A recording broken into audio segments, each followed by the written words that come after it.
Tell us about the next Last Exorcism. Are you sure it's going to be the last? I think it is after the box office numbers, yes. Ooh, yikes, it could be. Okay, so in preparation for this, I actually rewatched The Last Exorcism on Blu-ray at home just to refresh my memory of the characters, situation, blah, blah, blah. Really didn't need to do that because they kind of do that in the beginning of this one. They give you a nice little quick montage of the events of the previous film. Short and sweet. I really hope this is The Last Exorcism.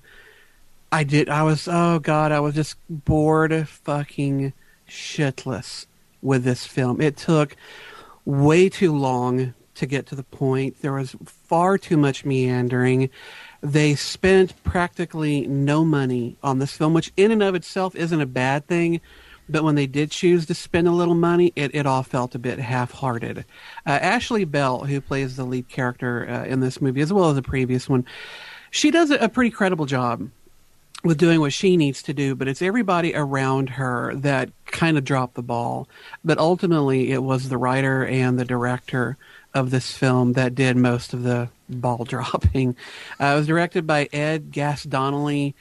Writers were Damien Chazelle, the same guy as the director, and three more people whose credits I don't see in front of me, but who really fucking cares? It sucked.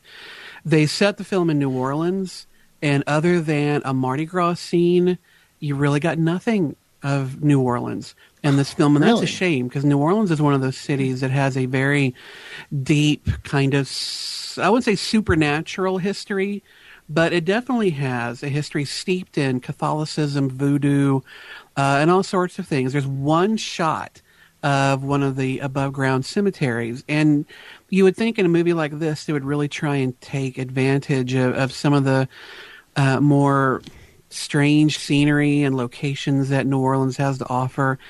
They didn't use the city the way they should have. They took too long. They didn't put enough effort into really making this thing unique. I will say that the very end of the film is pretty interesting because I didn't see it ending the way that it did, but the entire 87 or so minutes leading up to that were pretty much of a snooze fest. So out of 10, I'd probably give this one $4.50.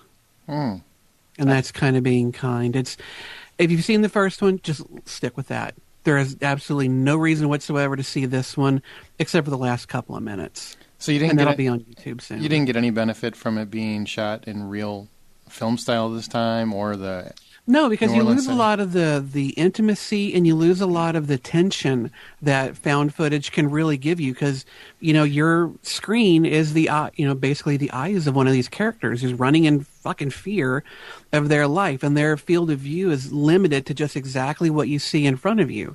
That gives you a lot of drama. That can give you some scares. This didn't have any of that, and so they had to try and generate it other ways, and they didn't.